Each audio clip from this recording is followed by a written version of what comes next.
वर्तमान समय में इस ध्यान कक्ष में हम लोग बैठे हैं, कुछ महसूस हो रहा है?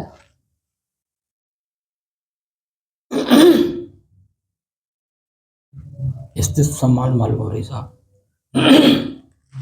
सुबह की अपेक्षा कुछ जी सामान्य है।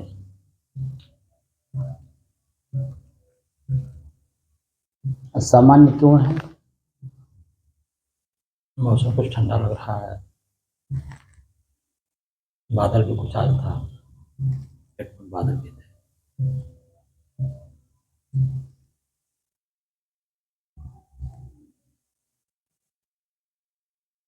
दिन में बदल था, जी धूप तेज नहीं हुआ, जी, लेकिन फिर भी कुछ उमस तो है। मस्त है, मस्त है। तो सामान्य कहाँ हुआ?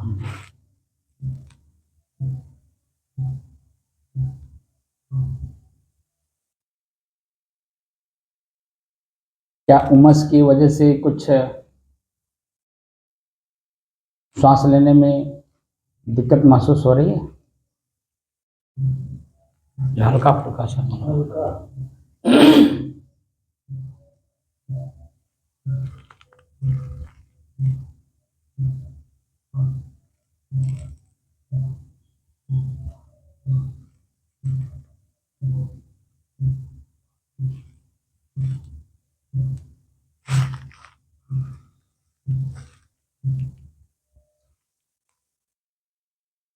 जो हल्का श्वास लेने में दिक्कत हो रहा है, आप लोग बता रहे हैं, श्वास लेते समय कुछ अनुभव हो रहा है? वो तो ऊपरी हिस्से पे आप लोग देख करके बता रहे हैं कि उमस है, गर्मी है, इस वजह से सांस लेने में दिक्कत हो रही है, ऐसा आप लोगों ने स्वीकार कर लिया।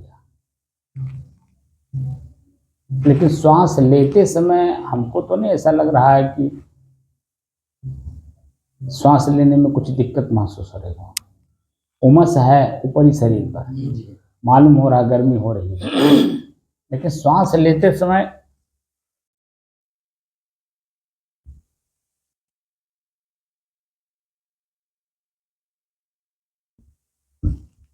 किसी प्रकार का कष्ट, पीड़ा या दबाव, तनाव, खिंचाव कुछ तो नहीं मालूम हो रहा।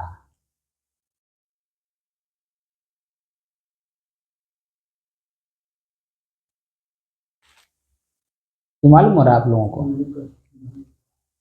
कष्ट नहीं है ना?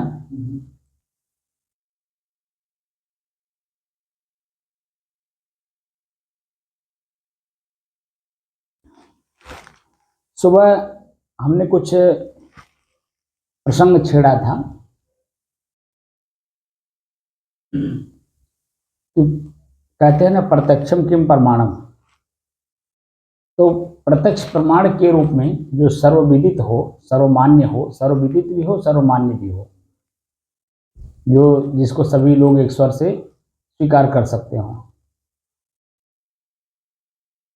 उसमें कौन कौन से प्रमाण हैं जो सर्वविदित हो? हम सुबह बताए भी थे।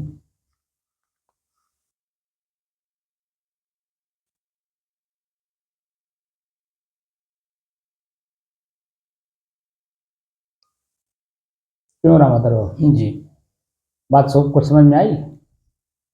कुछ हमने सुबह पूछा था। सर्वविदित तो साहब स्वयं मेरा चेतना है। मैं प्रमाण पूछ रहा हूँ, प्रमाण जो सर्वमान्य हो, सभी लोग मान सकते हो एक स्वर से, ऐसी प्रमाण कितने प्रकार के प्रमाण हैं?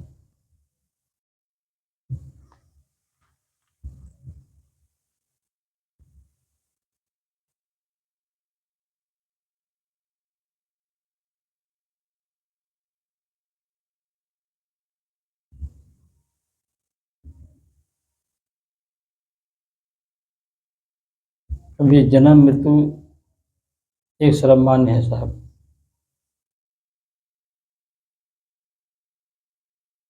अरे मैं प्रमाण पूछ रहा हूँ, प्रमाण। जिसे किसी बात को पुष्ट करना हो, कोई प्रमाण देना हो, तो किस तरह, कितने प्रकार के प्रमाण हो जो सर्वमान्य में सभी लोग मान सकते हो। जैसे आप हमको कोई बात समझाइए, प्रमाण सहित समझाइए, और प्रमाण वो सही हो तो मैं उसको मान लूँ, तो यानी आप ही जैसा मैं भी हो जाऊं, मेरे अंदर में कोई द्वंद्व ना रह जाए। प्रश्न यूं हो रहा है, जन्म और मरण प्रमाण है, ये कैसे आप बता सकते हैं? जन्म के समय में, पृथ्वी पर गिरते समय आपका शरीर कैसे निकाला गया माँ के गर्भ से, या कैसे निकला, आपको कहाँ पता है? कुछ पता है? देखा उसको? और मृत्यु के समय में शरीर कैसे छोड़ा जाता है, क्या कोई मर करके आके हमें बता गया? बोलिए, कैसे मान लेंगे आप?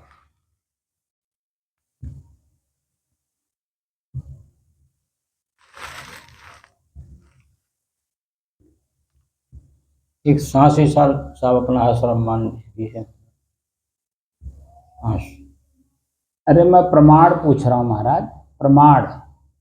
कितने प्रकार के प्रमाण हैं जिससे हम लोगों को संतुष्ट कर सकें?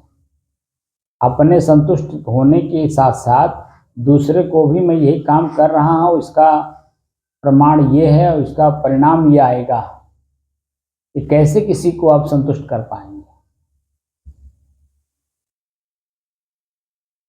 नहीं समझ में आया? नहीं समझ रहा।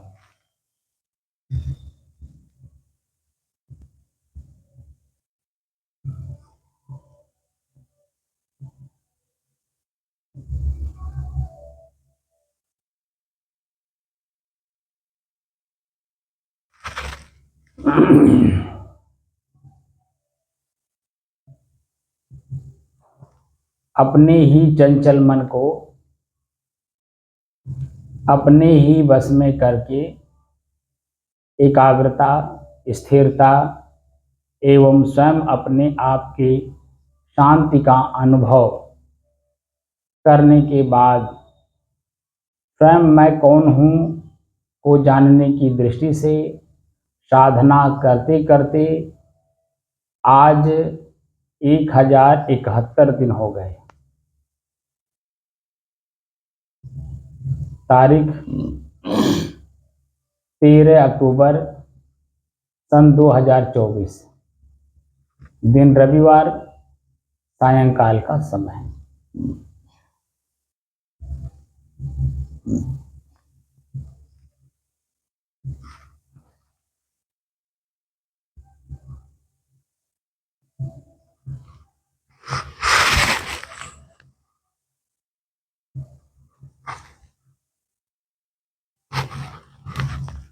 हमारे प्रश्न का उत्तर आप जरा गंभीर शब्दों में दीजिएगा। जब से आप होशदार हुए हैं, आपको बता रहा हूं, ठीक है? जब से होशदार हुए हैं, आपके घर संत महात्मा आते थे कि नहीं? आते थे। आते थे। तो संत महात्मा आपको क्या बता गए? कि कोई भगवान है, वो आपका कल्याण करेंगे। तो किस भगवान को बताए? राम को। क्योंकि अयोध्या पास में है, तो इसीलिए दशरथ पुत्र राम को बताया गया कि आपका कल्याण करेंगे। ठीक, आप बता दीजिए कि भगवान राम, जो कि संत महात्माओं ने बताया कि वो आपका कल्याण करेंगे, तो क्या आपका कल्याण हुआ उनके बताए अनुसार? कल्याण का मतलब जानते हैं क्या? अच्छा ही मतलब। कल्याण का मतलब क्या होता है? मतलब अच्छा हो जाए। मतलब क्या अच्छा हो जाए? मतलब हमारा कल्याण हो जाए, मतलब हमारा अच्छा। कल्याण का मतलब क्या आप समझ रहे हैं? कल्याण का मतलब यही समझ रहे हैं साहब कि भाई तो आपका कल्याण हो जाए, मतलब आपका अच्छा हो जाए। क्या अच्छा हो जाए? मतलब जीवन, आत्मा, शरीर। अभी भी हमारी बात को समझ नहीं आया। कल्याण हो जाने का मतलब आपको बताए कि आपकी सारी इच्छा वो पूरी कर देंगे, स्वर्ग में सीधे आपको ले जाएंगे। जी जी। जी नरक कहीं रहिए नहीं है उनके दरबार में, जी ठीक है, नरक नहीं है।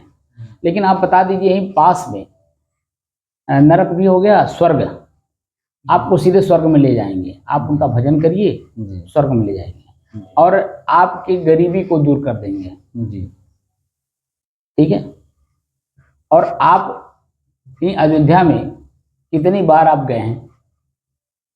बहुत बार गए, क्या कम से कम बहुत ही ज़्यादा, सैकड़ों बार हुआ होगा और कि उससे ज़्यादा? और ज़्यादा हो गया। चलिए कोई बात नहीं। तो हमको जो बताया गया कि आपका कल्याण करेंगे, यानी हमारी गरीबी को दूर कर देंगे, जी हमको मेहनत नहीं करना पड़ेगा, हमको किसी की नौकरी नहीं करनी पड़ेगी, जी ठीक। तो क्या आपको किसी की नौकरी करनी नहीं पड़ी? किसी का डांट फटकार नहीं सुनना पड़ा? रात दिन पाप पुण्य कुछ नहीं आपको भोगना पड़ा? बोलिए, वो आपका कल्याण कर दिए? आपका भोजन आपको अपने हाथ से उठा करके अपने मुंह में नहीं डालना है, वो आपको डाल देंगे, क्या होगा ऐसा? कोई काम बताइए। मरने के बाद हिसाब ये होता है, मतलब मरने के बाद कल्याण।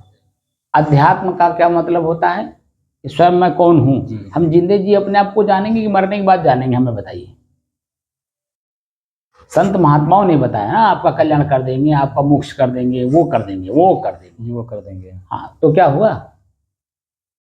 मेरी साधना में आने से पहले कुछ नहीं हुआ, जो कुछ भी आपको बताया गया वो क्या प्रमाणित हुआ? नहीं हुआ साहब, इसीलिए तो आपके साथ आए हैं। मेरे शरण में आने की जरूरत नहीं है, अपनी शरण में आने की जरूरत है। हम अपनी शरण में हैं नहीं, दूसरे की शरण में जाके क्या करें? वहां गुलामी कराएंगे? हमारी शरण में क्यों आए हैं? आप अपनी शरण में जाइए जहां गुलामी से मुक्त होइए। मेरे शरण में रहने का मतलब है कि आप गुलामी करेंगे। मैं कहूँगा झाड़ू लगाओ, बर्तन मांजो, कपड़ा खींचो, आपका जो जीवन है ना स्वतंत्र, वो भी नरक हो जाएगा। तो मेरे शरण में आने की क्या जरूरत? अपनी स्वयं की शरण में जाइए जहां सर्व दुखों से मुक्त होइए। तो प्रमाणित चीज जो है वो मैं स्वयं ही हूं।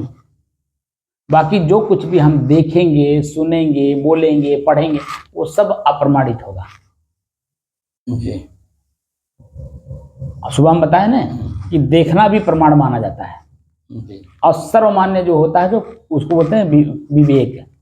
विवेक की कसौटी पे जब खरा उतारा जाता है, तब विवेक का क्या मतलब बताया हूँ आपको? बताइए, कितनी बार बताया हूँ? निर्छीर का मतलब हैं?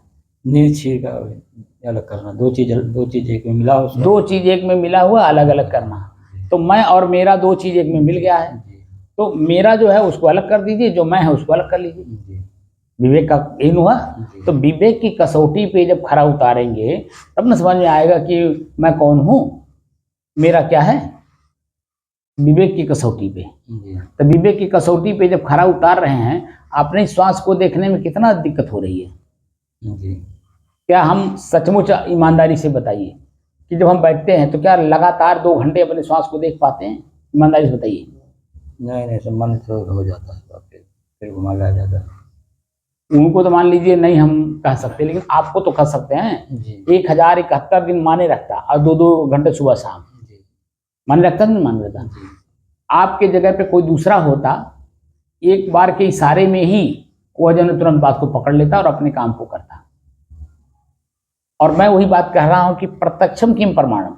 हमारे शास्त्र जितने भी हैं वो प्रत्यक्ष प्रमाण की बात करते हैं, क्योंकि वो जो ऋषि रिसर्च कर रहे थे उन चीज़ों को देखा, उन्होंने साक्षात देखा, एक एक चौराहे को उन्होंने देखा। जैसे यहाँ से लखनऊ जाने में खाली लखनऊ शब्द ही नहीं ना क्लियर हो जाएगा, एक एक किलोमीटर या एक एक कदम आपको चल करके जाना होगा।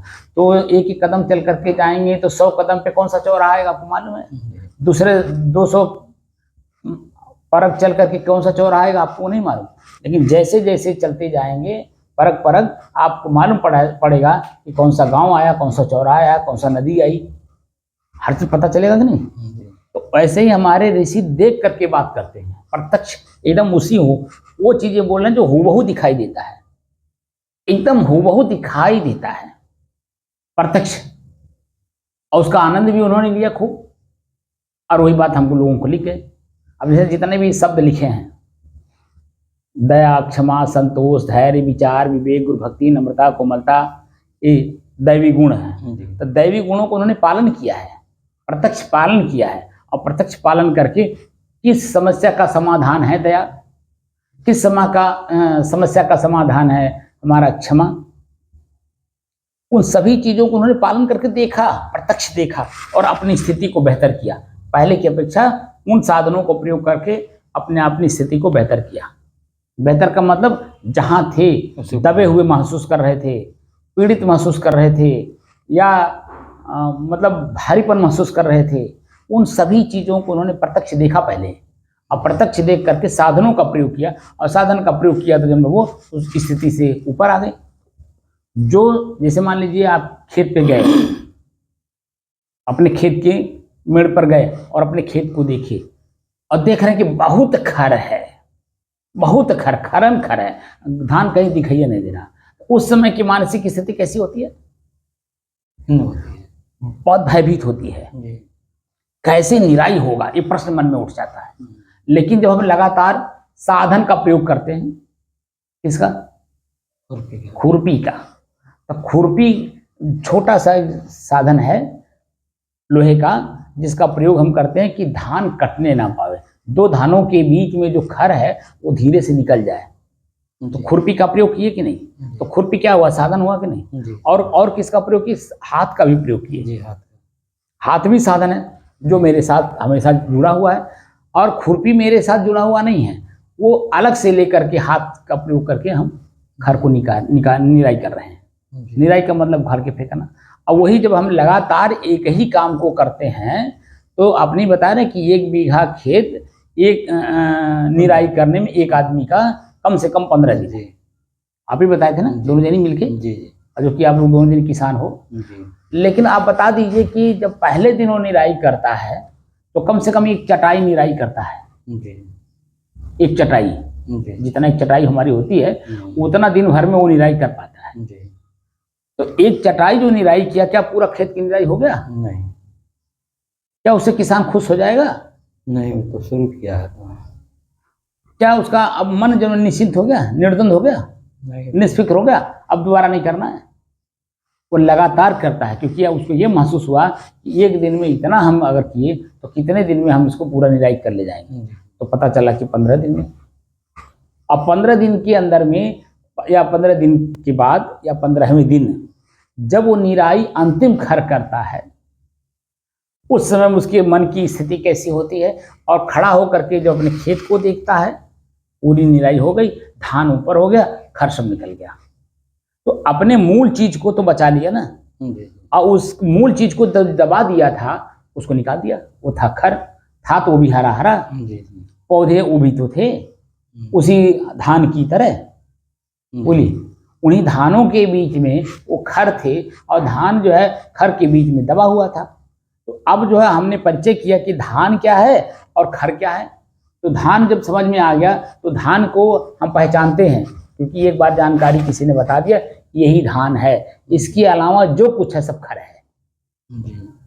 तो पहचान करा दिया कि एक तो पत्ता जो उसका है वो खुरदरेदार होता है, ठीक, दूसरे उसकी हंसुली होती है। तो पत्ता खुरदरेदार होता है और हंसुली होती है। वैसे पत्ता तो कई खरों के भी जो खुरदरेदार होते हैं, तो उसका पहचान तो नहीं हो सकता, हंसुली पहचान, लेकिन वो जो हंसुली है वो पहचान में आया, यही है, इसके अलावा सब। तो जो हंसुली है ये पहचान में आ गया, उसके अलावा जो कुछ भी उसमें मिल रहा है सबको निराई कर रहे हैं कि नहीं? बोलिए, सबकी निराई करेंगे। मैंने आपको शुरू से बता दिया था कि स्वरूप स्थिति ही मेरा लक्ष्य है, इसके अलावा जो कुछ है सबकी निराई करनी है, सबकी निराई करनी है, बताया था नहीं? और जब सबकी निराई करने के बाद आज स्थिति आप बताइए, जो मैंने अभी पूछा कि आपके ही गुरु जी संत महात्मा आकर के आपको बताया कि आपका कल्याण दूसरा कोई करेगा, आपके खेत की निराई कोई दूसरा करेगा? क्यों करेगा जी? आपकी खेत की निराई दूसरा अगर करेगा भी तो क्यों करेगा? क्योंकि उसको मजदूरी मिलेगा तब करेगा, और अगर मजदूरी ना मिले तो करेगा? नहीं करेगा। बोलिए, नहीं करेगा। ऐसे ही जो आपका जो काम है, स्वरूप स्थिति, आत्म स्थिति, आपका कल्याण, आपका मोक्ष हो, तो वो दूसरा क्यों करेगा? ये ऐसी यहाँ पे एग्जाम्पल भी किसी का नहीं लगेगा क्योंकि ये भीतर का चीज है। जैसे भोजन दूसरा कोई करे और कहे मैं आपका बसंती भोजन कर लिया, तो क्या आपके पेट में चला गया? आपका पेट भर गया? नहीं, बोलिए, स्वयं चीज है। स्वयं करना पड़ेगा कि नहीं? जी, स्वयं आपको नींद आ रही हो, आपका ही बेटा कहे कि मैं तो आप पापा आपका संती मैं सो ले रहा हूँ, आपको सोने की जरूरत नहीं, क्या आपकी नींद पूरी हो जाएगी? नहीं, बोलिए। उनका अलग हो जाएगा, हमारा अलग। तो सब साफ साफ दिख रहा है ना, जी, तो वो सब प्रमाण कैसे माना जाएगा? तो कोई भी व्यक्ति कहीं लिखा भी हो, लोग कहते हैं ना देखो यहाँ लिखा है, जो हमारे संत महात्मा के रूप में भी मूर्ख लोग हैं वो भी कहते हैं देखो उस किताब में लिखा है, उस किताब में लिखा है, उस किताब में लिखा, उस किताब प्रमाण देंगे। लेकिन प्रत्यक्ष प्रमाण जो हमारे जीवन का है वासना का, वो निकला कि नहीं निकला, वो प्रमाण क्या साबित करेगा हमारे जीवन का वासना निकल गया? गोस्वामी तुलसीदास जी ने लिखा है कि नर तन पाए विषय मन देही, अब पलट सुधाते बिसठ लेही। क्या इस चौपाई को रटने से हमारे अंदर का विषय खत्म हो जाएगा? बोलिए। नहीं, हमारा जो विष है, विष माने कष्ट, और कष्ट वासना के द्वारा हो रहा है, तो क्या वो उस चौपाई को रटने से हो जाएगा? बोलिए। काम करना पड़ता है, बिना काम किए कुछ भी आपको हासिल नहीं होगा। वही मैं कह रहा हूं कि जो हमने देखा प्रत्यक्ष, वो विवेक की कसौटी पे खरा उतारा, वो सर्वमान्य प्रमाण माना जाता है, सार्वभौमिक प्रमाण माना जाता है। लेकिन जो पढ़ा गया तो पढ़ा गया, किसी का लेख पढ़ा गया, किसी का है, वो जो लेखक है वो एक क्षेत्रीय बात को लिखेगा, एक पक्षीय बात को लिखेगा, सर्वमान्य वो लिख ही नहीं सकता। तो उसका अपना अनुभव हो गया ना, तो उसके अपने अनुभव से आपके अनुभव से अंतराल आप जब खोजेंगे तो देखेंगे काफी अंतर है। तो प्रमाण कैसे माना जाएगा और सार्वभौमिक कैसे माना जाएगा? सार्वजनिक जो प्रमाण होते हैं, जो सभी लोग मान ले, एक स्वर से माने, वो जब सब अपने आंख से देखेंगे और सही चीज अनुभव करेंगे तभी मानेंगे, ऐसे नहीं मान लेंगे। तो लिखी हुई बात पढ़ा हमने, दूसरे का पढ़ा, अपना चीज पढ़ा ही नहीं, अपने में और दूसरे की अनुभूति में अंतर दिखाई दे रहा है। प्रत्यक्ष में होगा, अलग अलग होगा।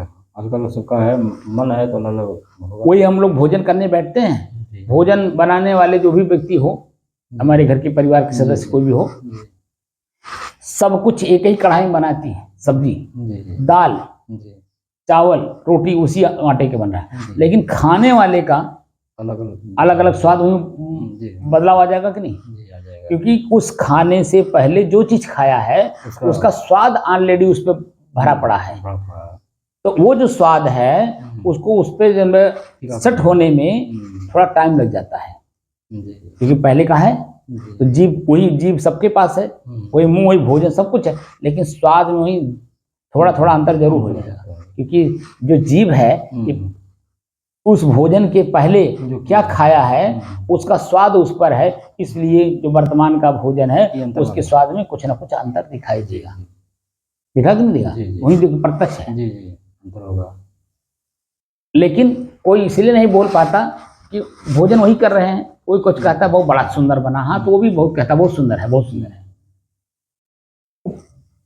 खाने वाला जो है भले उसका जीव कुछ बता रहा हो, लेकिन वह प्रत्यक्ष में कहता नहीं बहुत सुंदर बना है, क्योंकि जो अनुभव आप कर रहे हैं वही अनुभव भी कर रहा है, लेकिन उसका स्वाद जो है ना अपने जीभ का उसको मिल रहा है, इसीलिए आपकी बात को वहीं पे वो भी कहते हैं हाँ अच्छा है। लेकिन अगर सच पूछा जाए और जिस तरह से मानक आजकल चल रहा है उसका परीक्षण करने का, उस परीक्षण में जाएंगे तो चाहे 1% आपको परिवर्तित मिले, लेकिन मिलेगा जरूर। आधा % मिले, आधे में भी आधा मिले या चौथाई मिले तो भी अंतर कुछ ना कुछ रहेगा। तो प्रत्यक्ष प्रमाण कहाँ हुआ? जीव अलग है, सबकी तासीर अलग है, देखने की क्षमता अलग है, महसूस करने की क्षमता अलग है, लेकिन महसूस करता तो सभी लोग एक ही है ना। तो सभी एक हैं। चेतना की दृष्टि से जब देखा जाएगा तो वहाँ सब एक है, लेकिन जहाँ चेतना नहीं है, जिसमें महसूस करने, जिस चीज का महसूस कर रहे हैं हम लोग, उसमें कुछ ना कुछ अंतर हमें दिखाई देगा। प्रकृति में बदलाव दिखेगा। इसलिए कौन कौन से प्रमाण हैं जो सर्वमान्य है? वो सिर्फ एक ही है, विवेक की कसौटी पर। कुछ चीजें इसी में तत्काल भी हम लोग मान लेते हैं, डर बस, भय बस, लोभ बस, किसी भी बस की ओर रहते हुए हम लोग मान लेते हैं, लेकिन जब विवेक की कसौटी पे स्वतंत्र होकर के हम करते हैं तो कुछ न कुछ अंतर दिखाई देने लगता है। जी तो हमारे जो ऋषि रिसर्च करने वाले हैं, जी पतंजलि योग दर्शन ले लीजिए और शास्त्र ले लीजिए, श्रुति स्मृति ले लीजिए, हमारे उपनिषद ले लीजिए, उपनिषद साफ साफ कहता है आत्मा वारे द्रष्टव्य है, जी, वही देखने योग्य है। उसके अलावा कुछ है ये नहीं है, कुछ नहीं। क्योंकि वो प्रत्यक्ष देख रहा है इसलिए उसकी बात कर रहा है। अब उसके अलावा जो देखने वाले लोग हैं वो देख तो रहे हैं, प्रत्यक्ष देख रहे हैं, जी। अपनी पीड़ा को भी देख रहे हैं, प्रत्यक्ष देख रहे हैं, लेकिन अपनी पीड़ा दूसरे के ऊपर डाल दी। जी जैसे आप देखे होंगे, जो आम आदमी है काम करेगा अपने, जब अच्छा हो जाएगा तो कहेगा मैं किया, जी और जब वही खराब हो जाएगा तो कहेगा भगवानों सार दिमाग खराब कर जाए। जी साफ कहते हैं नहीं कहते हैं? जी आम पब्लिक जो न बिल्कुल भगवान ईश्वर कुछ नहीं जानता, वो उसकी बात कर रहा हूँ, जी जो कहीं श्रद्धा नहीं, भाव नहीं, प्रेम नहीं, ना कहीं किसी संस्था से जुड़ा हुआ है, कहीं नहीं है, लेकिन वो साफ साफ कहता है जब अपने करता हुआ जाएगा, जहाँ तक अपने करेगा तहाँ कहेगा मैं किया हूँ, लेकिन जहाँ जैसे खराब हो जाएगा तहाँ कहेगा भगवान खराब कर दिए, हमारे ऊपर बड़ा ईर्ष्या करते हैं। जी तमाम तरह का प्रश्न डाल देता है, और जो कि वह चेतना में रह के काम नहीं करता है, इसीलिए उसको जान नहीं पाता कि कहाँ कमी हो रही, उस कमी को निकाल दें, हमारा काम सफल हो जाए। कमी खाली निकालनी है, कमी निकाल दीजिए। जैसे आपको फसल लेनी है अच्छी, तो कमी क्या आ गई? खर, खर को आपने निकाला, फसल अच्छा ले ली, लेकिन क्या खर निकाल देने मात्र से ही जो फसल आपको मिल जाएगा? नहीं, बहुत क्या उसकी देख रेख नहीं करनी होगी? बहुत क्या उसमें समय से खाद पानी कीटाणु मारने वाला दवाई, तमाम चीजें हैं कि नहीं? फिर उसके बाद भी आदमी से बचाना, पशु से बचाना, पक्षी से बचाना, जी जी बहुत जानवरों से बचाना, जी। यानी जब तक कट करके घर में ना आ जाए तब तक सुरक्षा करना है। किसान का मन देखिए उसी में अटका रहता है, जी वहीं रहता है बिछा करके, रात में रहता भी वहीं है, चारपाई बिछा कर वहीं रहता है, उसकी सुरक्षा भी करता है, जी सब कुछ करता है, लेकिन जब वही घर में ला करके अपने डेहरी में रख लेता है सुरक्षित, तब उसके मन की स्थिति देखिए कितना अपने आप को महसूस करता है हल्कापन, कि अब 6 महीने के लिए कोई हमको कुछ खोजना नहीं है, बल्कि हमें किसी के सामने हाथ फैलाने की भी जरूरत नहीं, बल्कि जो मेरे सामने हाथ फैलाएगा बल्कि अपने कमाई का मैं उसको हम देंगे। उसके अंदर में कितनी प्रसन्नता होती है, क्योंकि उसी फसल से बहुतों का कल्याण होता है। एक उसका अपना ही नहीं होता है, बल्कि उसके अलावा बहुतों का होता है। चींटी से लेकर के मनुष्य तक जितने कहीं न कहीं कुछ न कुछ वो करता रहता है, क्योंकि उसने अपनी खुद की कमाई से उसको अपने पास रखा है। खुद जो में उसने 4 महीना अपने मानव स्थिति को या शारीरिक स्थिति को, पारिवारिक स्थिति को, सामाजिक स्थिति को कैसे झेला है, वो तो वही जानता है। सब जान पाएंगे? सब तो तत्काल में जो फसल दिखता है ना, अरे बहुत हुआ है, उसको कहेंगे, लेकिन उसकी मानसिक स्थिति को कोई नहीं कहेगा। कैसे कैसे मानसिक स्थिति में बुआई से लेकर के कटाई तक, दवाई तक, ढुआई तक, घर में डेहरी ला करके रखने तक, सुरक्षित करने में जितना उसको मेहनत करना पड़ा है उतना कोई किया है? उसको पता है, उससे पूछिए। जो करता है वो जान जाता है, लेकिन जो नहीं करता है उसकी स्थिति को नहीं जानता, इसीलिए उसको क्या कहता है, अरे तो ऐसे होने तो होगा, क्योंकि उसके शरीर पे वस्त्र एकदम बिल्कुल जैसे जो काम करने वाले नहीं है, निकम्मे लोग है ना, उनका कपड़ा आप देखेंगे एकदम सुंदर रहेगा, क्योंकि काम तो करना नहीं है, खाली कपड़े पे उनका दिमाग है, और कपड़े को खूब सुंदर किए रहेंगे, अपने शरीर को टंच किए रहेंगे, कर्म को टंच नहीं करेंगे, शरीर को टंच करेंगे। तो शरीर को टंच करने से क्या आपका भोजन आपको मिल जाएगा? उसके लिए मेहनत करना पड़ता है, और मेहनत करते समय कपड़े को अगर आप देखेंगे तो मेहनत नहीं कर पाएंगे, तो पैदावार अच्छा नहीं होगा, तो आप गरीब से अमीर नहीं बन पाएंगे, नहीं हो पाएंगे ना। इसीलिए जो प्रत्यक्ष प्रमाण है वो है विवेक की कसौटी। किसी की बात को कहीं पढ़िए, किसी की बात को कहीं सुनिए, किताब में लिखा है या कहाँ लिखा है, या जैसे आपको देखिए कितनी बार आप अयोध्या गए होंगे तो वहाँ आपको बताया गया कि वो आपका गरीबी मिटा देंगे, लेकिन जब वहाँ आप गए होंगे तो कितने गरीब वहीं दरवाजे पे खड़े बैठे मिलेंगे आपको, आपकी आशा करते हैं कि आप आए हो तो इनके लिए, गरीबों के लिए भोजन कराइए, गरीबों को कुछ दान दीजिए, गरीबों को वस्त्र दीजिए, गरीबों को छाता दीजिए, गरीबों को जूता चप्पल दीजिए, और यहाँ तक कि जहाँ आप जाएंगे उस मंदिर का चाहे वो महंत हो, चाहे पुजारी हो, वहाँ भी चाहे वहाँ के संत लोग हो, वो भी आपसे ही आशा करते हैं, आए हैं तो कुछ करके जाएंगे। और आप क्या करने गए हैं? उनसे मांगने गए हैं। और आप क्या, आपका पूर्ति हुआ? बल्कि जो आपका था वो भी वहां से चला गया जी। और मरने के बाद आपको परलोक में मिलेगा, ऐसा बता दिया। और प्रत्यक्ष में अगर आप किसी के, आपके पास कुछ ना हो, वहीं मांगने किसी कोई नहीं देगा। जी। देगा कोई नहीं देगा। बहुत बार आप गए होंगे तीर्थों में, हाँ, कोई नहीं देगा साहब। कोई दिया आपको? किसी का पर्स चोरी हो गया, किसी का कपड़ा चोरी हो गया, किसी का झोरवे गायब हो गया, किसी का गठरिया गायब हो गया, किसी का टैसिया गायब हो गया। अब आप बता दीजिए, कोई दिया उनको? कोई नहीं। जो कि आप दरबार में गए हैं, और दरबार में जो है जिसके आप गए हैं श्रद्धा भाव प्रेम लेकर के, वो तो उनका दायित्व बनता है कि हम अपने भक्त का रक्षा करें। अब बता दीजिए वो कहाँ, अगर हैं तब हो तब न रक्षा करें। जब भैया नहीं है तो जब वो रक्षा क्या करेंगे आपका? इसीलिए आप देखिए हर जगह पे तीर्थों में लिखा रहता है अपने सामान की सुरक्षा स्वयं करें। किसी भी धर्मशाला में आप जाइए, वहाँ आपको लिखा मिलेगा अपने सामान का स्वयं सुरक्षा करें। घाटों पर भी जाइए तो घाटों पर भी लिखा रहता है कि अपने सामान का सुरक्षा स्वयं करें, अपने सामान की सुरक्षा स्वयं करें। और ये जो छिनैती करने वाले हैं, चोरी करने वाले, उनसे सतर्क रहिए। आप बता दीजिए, आप ही को तो फिर भी कहा जा रहा है, और इसके बाद भी हमारी आंख नहीं खुलती कि वहां हमको कहा जा रहा है। सारा काम खेल हमारा ही है। हम थोड़ा सा असावधान होते हैं, हमारे साथ घटना घट जाती है। तो कौन हमारा आके कल्याण करता है, बता दीजिए। तो प्रत्यक्ष जो होता है, हम स्वयं को नहीं जानते, अपनी सुरक्षा कैसे करेंगे? तो इसीलिए हमारे वेद के ऋषि से लेकर के और हमारे कबीर साहब तक सभी लोग एक ही बात कह रहे हैं कि स्वयं को जानो अध्यात्म में आकर। और साधन क्या है? आपका श्वास। अपने शरीर को पढ़ो, क्योंकि तुम शरीर नहीं हो, शरीर तुम्हारा है, वो प्रकृति है। और उसी प्रकृति को पढ़ने के लिए उसी प्रकृति का एक अंग ले लीजिए, हवा। श्वास हवा ही है, और अपने हवा के माध्यम से अपने आप को पढ़िए। धीरे धीरे वो हवा आपको महसूस होगा अलग, और धीरे धीरे आप अपने अंदर में चले जाएंगे। और जैसे जैसे सब कुछ छूटता जाएगा, वैसे आप अपने नजदीक होते जाएंगे। और मैं आपको बता भी दिया हूँ, ज्ञान भी करा दिया कि मैं शुद्ध हूँ, शांत हूँ, स्थिर हूँ और एक रस हूँ। अब ये प्रमाण हो गया। और वो प्रमाण तब तक प्रमाणित नहीं माना जाएगा जब तक आप अपनी शुद्धता का बोध रख करके काम नहीं करेंगे। जो कुछ भी मन में उत्पन्न होता है वो क्या है?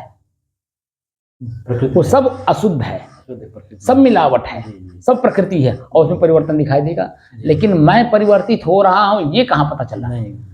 मैं 2 घंटे लगातार ध्यान श्वास को देखने के लिए क्यों कहता हूँ? लगातार क्यों गुस्सा होता हूँ आपके ऊपर? इसीलिए लगातार आप देखेंगे तो एक एक मिनट हमारा श्वास परिवर्तित हो रहा है। जैसे एक ले रहे हैं तो फिर छोड़ रहे हैं, वो परिवर्तित हो रहा है। ले रहे हैं तो परिवर्तित हो रहा है, छोड़ रहे हैं तो परिवर्तित हो रहा है। लेते समय ठंड गर्म शीतल का अनुभव होगा, लेकिन छोड़ते समय गर्म गर्म है। तो परिवर्तन हमको दिखाई दे रहा है, नहीं दे रहा है? हम स्थिर हैं ये दिखाई देता है, श्वास हमारा परिवर्तित है ये हमको महसूस होता है। तो अपनी स्थिरता का बोध उसी श्वास में ही हो जाता है। और उसी प्रक्रिया को जब हम अन्य तत्वों में लगाते हैं, जैसे आंख में, आंख क्या है? अग्नि तत्व। तो अग्नि तत्व को जब हम आंख से लगातार देखते हैं तो अग्नि तत्व के बारे में पूरी जानकारी हो जाती है, क्योंकि हमने एक तत्व के बारे में पूरी जानकारी कर ली। जब एक विषय पे पूरी जानकारी हो गई तो अन्य विषय को जैसे हम देखते हैं, और जैसे वो पहले वाले विषय को जिस दृष्टि से देखे थे उसी दृष्टि से देखते समय हमारी मन स्थिति एकदम उसको पूरा क्लियर कर लेता है। एक बार आप रास्ता चले, आंख से सब कुछ देखे, तो दोबारा अगर उसी रास्ते से जाना हो तो पूछना नहीं पड़ता है। पहली बार में आप जब जाइए तो सामने होते हुए भी आपको नहीं पता, क्योंकि कभी आपने वहां गए नहीं थे, इसीलिए पूछना पड़ता है। और जब पूछ लेते हैं तो दोबारा अगर जाना भी पड़ जाए तो सीधे आप वहीं जाएंगे, किसी से पूछेंगे नहीं, क्योंकि वो मस्तिष्क में फिर हो गया, और जगह जगह भी फिर हो जाता कहीं कहीं। इसीलिए जो श्वास को दिखाने का मतलब है कि वो स्थान देखते चलिए कि कहाँ पे आपको दया करने से कौन सा भाव आता है, हमारे मन स्थिति किस तरह बदलती है, क्षमा का प्रयोग करते समय हमारे मन स्थिति कैसे बदलती है। लेकिन वही दया और क्षमा नहीं है तो हमारे अंदर में ईर्ष्या भी तो है, जलन भी तो है, क्रोध भी तो है, लोभ भी तो है, तमाम तरह की आसुरी संपत्तियां हैं। एक है पहले से ऑलरेडी, उसको निकाल करके दूसरे को स्थापित करना है। लेकिन जब पहले वाला जब समझ में आ जाएगा कि यही है, ये हमें कष्ट दे रहा है, तभी तो हम दूसरे को स्थापित करेंगे। लेकिन जब दोनों को जानेंगे तब, एक को जान लेने से, एक को न जानने की वजह से वही रह जाएगा, दूसरा आ ही नहीं पाएगा। और दूसरे को हमें लाना है एक के स्थान पे। जैसे सरकार को जब मालूम हो जाता है कि डीएम हमारा भ्रष्ट है, तो सीधे उसको सस्पेंड करता है कि नहीं? बोलिए। और जब सस्पेंड करता है तो उसकी जगह पे क्या वो उसी को रखता है या दूसरे को लाता है? सस्पेंड मतलब वो कमी नहीं कर पाए, दूसरा डीएम काम करेगा। तो वही बात हो गई ना, सस्पेंड का मतलब ही उनको पदच्युत कर दिया गया, यानी सारे पावर सीज कर दिए गए। उनको अब कोई पावर नहीं रह गया कि वो काम कर सकें। तो लेकिन उनकी जगह पे सरकार को पता है कि किसको भेजना है, जो उसकी तरह काम ना करे बल्कि उससे बेहतर काम करे, जो मेरे ऊपर उसका असर ना पड़े। सरकार के ऊपर असर पड़ा तभी तो डीएम को जो सस्पेंड करना पड़ा। बोलिए। सरकार के ऊपर अगर आंच ना आती, उसके ऊपर प्रश्न चिन्ह ना हो उठता, तो यहाँ सस्पेंड क्यों होता? क्योंकि वो सरकार का ही अंग है, उसका काम सरकार कर रही है, वो कर रहा है मतलब सरकार कर रही है। लेकिन वहाँ जब भ्रष्ट हो रहा है, इसका मतलब जनता के अंदर में भाव आ जाता है कि सरकार करवा रही है। बिहार सरकारें करवा करते हैं, बिहार सरकारें काम करते हैं सभी लोग। मैं क्या कह रहा हूँ, जितने कर्मचारी हैं, तो इसीलिए तो उनको सस्पेंड किया जाता है, क्योंकि सरकार के ऊपर असर पड़ रहा है। और सरकार जो जानती है कि उसके जगह पे किसको भेजना है, और उसी को फिर भेज करके और वहाँ जो असामान्य स्थिति बनी रहती है उसको सामान्य कर लेती है, यानी अपने दाग को छुड़ा लेती है, अपनी कमी को दूर कर लेती है। तो वही तो काम हमको करना है। हमारे अंदर में ही ऑलरेडी जो है, जो क्रोध है, लोभ है, मोह है, ये डीएम की तरह एकदम अस्थायी हो गए हैं। अब कमी है, हम देख रहे हैं मेरे ऊपर असर पड़ रहा है, लेकिन फिर भी हम उसका त्याग नहीं कर पा रहे हैं। इसीलिए मेरे शरीर पर, मेरे तीनों शरीर पे, स्थूल शरीर पे, सूक्ष्म शरीर पे और कारण शरीर पे, तीनों पे असर पड़ रहा है। और उसी असर को लेकर के फिर हम जन्मांतर जा रहे हैं। इसीलिए हमारे महापुरुष कहते हैं प्रत्यक्षम किम परमाणु। तुम पहले देखो, जानो और समझो, और उसको निकाल करके स्थिति को बेहतर पहले अनुभव करो, महसूस करो कि पहले मैं क्या महसूस कर रहा था, अब क्या महसूस कर रहा हूँ। जैसे मैंने कई बार आपको उदाहरण दिया है कि आप लड़की का भी उदाहरण दिया, लड़की पैदा हुई, अब 20 साल तक वो भारी रही आपके सर पे, बार बार याद आती रही। ठीक है, पराई लड़की है, पराई घर जानी है, इसको क्या सिखा दिया जाए, क्या पढ़ा दिया जाए, क्या बता दिया जाए, इसे क्या करवा दिया जाए, ताकि अपने गुण का प्रयोग करके अपने जीवन को बेहतर कर सके, अपने परिवार में जहाँ जाएगी अपने परिवार को बेहतर कर सके, परिवार की स्थिति को बेहतर कर सके। ये मन में रहता था कि नहीं? और वही जब लड़की आपके इच्छानुसार अपने पति के साथ आपके सामने से ही गुजरती है एक एक कदम, तो आपको कैसा महसूस फील होता है अंदर में? वो जो कर्ज लिए रहते हैं वो नहीं आपको भारीपन महसूस होता है? कुछ नहीं पड़ता, वो शांत हो जाता है। वो जो लड़की जब जाती है तो कितना रिलैक्स अपने आप को महसूस करते हैं, वो स्थिति जो है हमारी अपनी होती है। और उसी स्थिति में हम लोगों को अनुभव करना है, यानी महसूस करना है। तो महसूस करते समय जब हम काम सही ढंग से करेंगे तभी तो महसूस करेंगे कि वर्तमान स्थिति हमारी कैसी है, काम करते समय हमारी स्थिति कैसी है, और काम करने के बाद जो काम खत्म हो गया उस समय में हमारी स्थिति कैसी है। तीनों काल में देखेंगे ना। जी। काम करने से जैसे हम खेत में देखे पहली बार तो कितना मन भयभीत हुआ, काम करते समय हमारे मन की स्थिति कैसी थी, शरीर की स्थिति कैसी थी, प्रकृति की स्थिति कैसी थी, तो वो सब कुछ झेले। लेकिन वही जब काम पूरा हो गया, निराई पूरी हो गई, उस समय में आपके मन की स्थिति कैसी रही? तो जितना ठंडी, गर्मी, बरसात, भूख, प्यास, मान अपमान सहे थे, सबसे आप रिलैक्स हो गए कि नहीं? सबसे शांति मिल गई कि नहीं? लेकिन वही जब निराई कर रहे थे तब एक एक खरा जब निकाल रहे थे उस समय में गर्मी कितनी है? धुन लगा था कब खत्म हो, आदमी की धुन लगा रहा था कब खत्म होने रहा। तब वो जो गर्मी लगती है, पसीना गिरता है अपने शरीर से, पूरा कपड़ा भीग जाता है, या बारिश होती है भीगते हैं हम लोग, ठंडी गर्मी हम लोग सहते हैं, भूख प्यास को सहते हैं, मान अपमान को सहते हैं, तो उस समय में कैसा फील होता है जब कोई कुछ हमको बोलता है, कहा महाराज तू ही रह गया झाड़ू लगावे के, तो हमारे मन में क्या फील हुआ कि लोग हमको क्या कह रहे हैं, क्या हम झाड़ू लगाने आए हैं? ये प्रश्न अपने मन में उठता है। हम तो साधु बनने आए हैं, हम झाड़ू लगाने थोड़े आए हैं। लेकिन एक बात बताइए कि जहां आप रह रहे हैं सामान्य तौर पे कहा जाता है कुत्ता भी जहाँ बैठता है तहाँ अपना झाड़ू लगा के बैठता है, पूछ हिला के साफ करके बैठता है। तो मैं जहाँ रह रहा हूँ तो क्या वहाँ मैं झाड़ू नहीं लगा सकता हूँ? झाड़ू लगाना क्या बुरा है? चोरी करना बुरा है, दूसरे की माँ बहन बेटी ताकना बुरा है, दूसरे का धन संपत्ति ताकना बुरा है। इसको नहीं हम देख रहे हैं, हम देख रहे हैं कि हम झाड़ू लगाना ये बुरा है। जो कि झाड़ू लगाना ये अच्छा काम है, बुराई को दूर कर रहे हैं आप, चाहे वो द्वारे का हो, चाहे घर का हो, चाहे हमारे भीतर का हो, चाहे हमारे शरीर के ऊपर का। बुराई कौन दूर करेगा? आपका स्वयं करना होगा। और स्वयं की अगर बुराई आप दूर कर रहे हैं तो कौन सा बुरा काम कर रहे हैं? तो उसकी बात का फील नहीं होनी चाहिए, बुरा फील नहीं होनी चाहिए। वो जो कह दिया कि का हो महात्मा जी यही करती था दो बना लिया। बहुत यहाँ मैं पैदल जब जाता हूँ हाईवा तक पैदल जाता हूँ तो वहाँ कमेंट करने वाले कह देते हैं का महाराज बस मतलब आपका मोटरसाइकिल कहाँ है?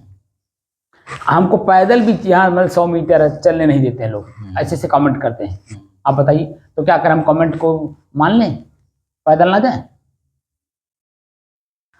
हमको अपनी स्थिति देखनी है। जैसे हमको यहाँ 100 मीटर पैदल क्यों जा रहे हैं?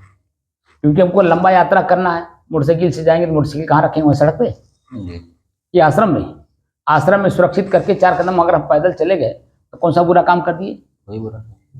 तब बताइए तो वो व्यक्ति बुरा है या मेरा सोच बुरा है या मेरा चिंतन बुरा है? व्यक्ति बुरा है।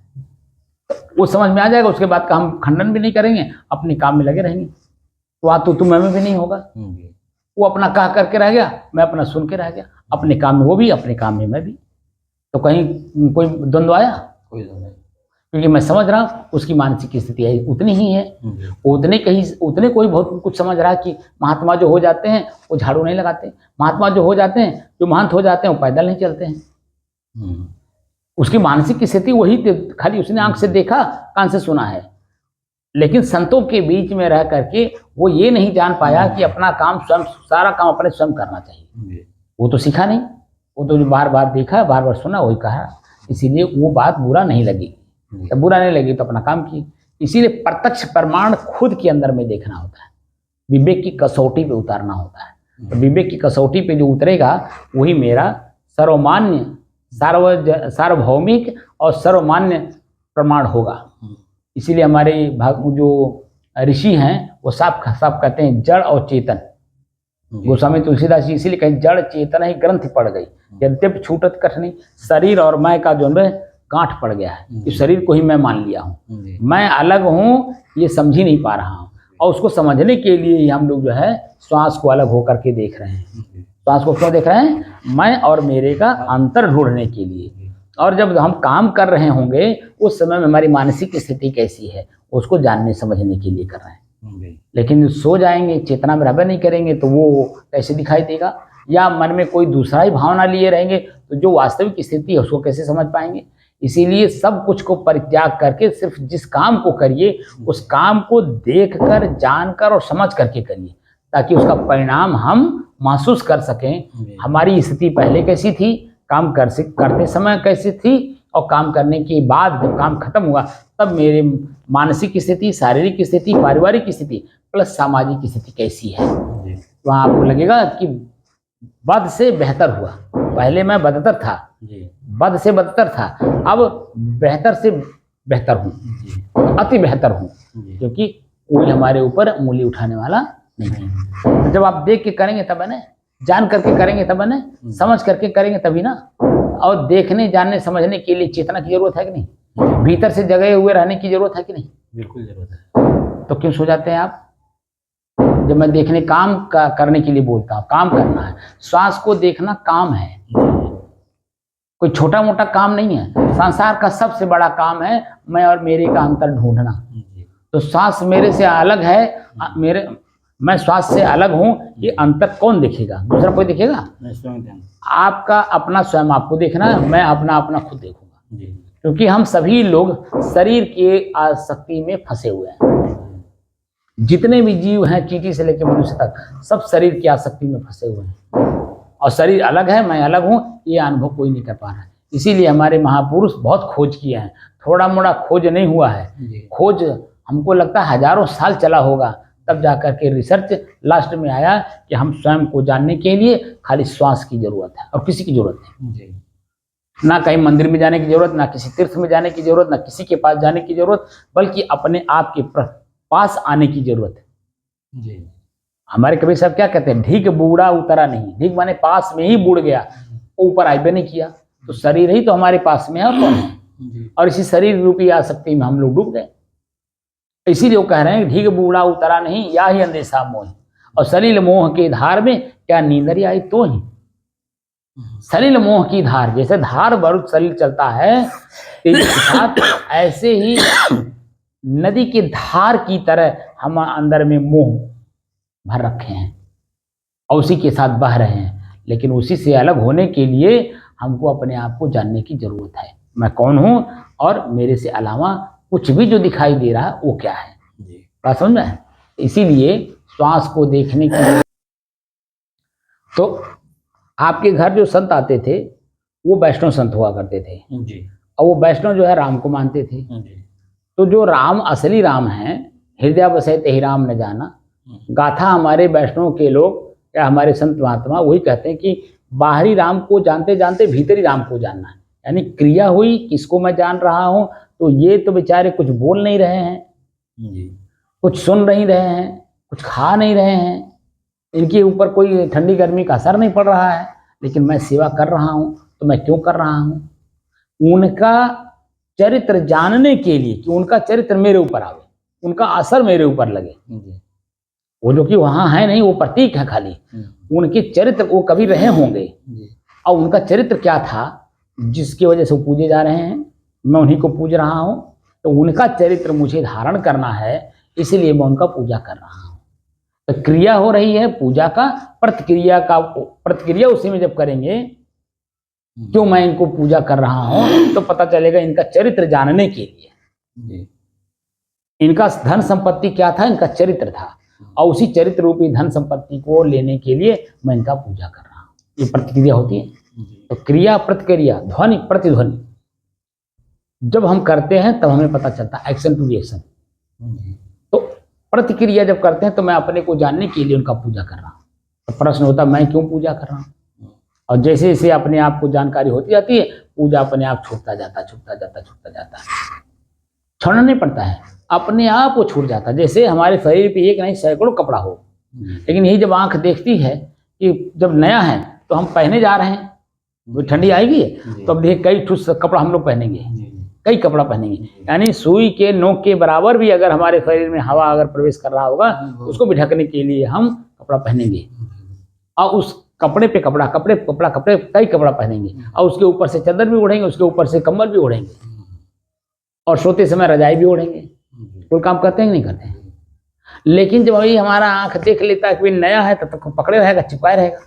लेकिन ये आंख जब देख लेगा नहीं गंदा हो गया, तो एक एक करके कपड़ा उतारता जाएगा कि नहीं, धोता जाएगा कि नहीं, साफ करता जाएगा कि नहीं, फेंकेगा तो नहीं ना, साफ करता है, और साफ करके धुलाई करके फिर उसी को अपने शरीर में पहनता है, क्योंकि उसका मैल साफ हो गया। तो हमको हमारे अंदर में जो मैल है उसको निकालना है, बाकी जो है वो तो अपने आप में सुरक्षित ही है, आपकी सुरक्षा किया हुआ, क्योंकि आप इसमें हो तो ये आपका सुरक्षा किया है। जब इसकी सुरक्षा आप करोगे तो आपकी सुरक्षा हमेशा बरकरार रहेगी। जैसे शरीर में रोग नहीं उत्पन्न होने देंगे, समय समय से भोजन, पानी, नींद, देख रेख हर चीज करते रहेंगे तो शरीर आपका स्वस्थ रहेगा। जैसे आप किसान हैं, बात को समझना चाहिए आप लोगों को। जैसे खेती करने के लिए अनेकों प्रकार के साधन आप रखे हैं, क्योंकि खेत से ही आप जब अन्न पैदा करके धनवान है। तो जो अनेकों प्रकार के साधन रखे हैं, खुरपी से लेकर के हल बैल तक, तो समय समय से उसका देख रेख करते हैं कि नहीं? करते हैं, धार बनाते हैं, पिटाते हैं, सब काम करते हैं कि नहीं? पांट करके धार भी बनाएंगे, खूब चमकाएंगे भी, और ले जा करके धार भी लगवाएंगे, चमकाएंगे। उसको मूर्छा नहीं रहने देंगे, क्योंकि समय से काम आवे इसीलिए उसको चमकाते रहते हैं।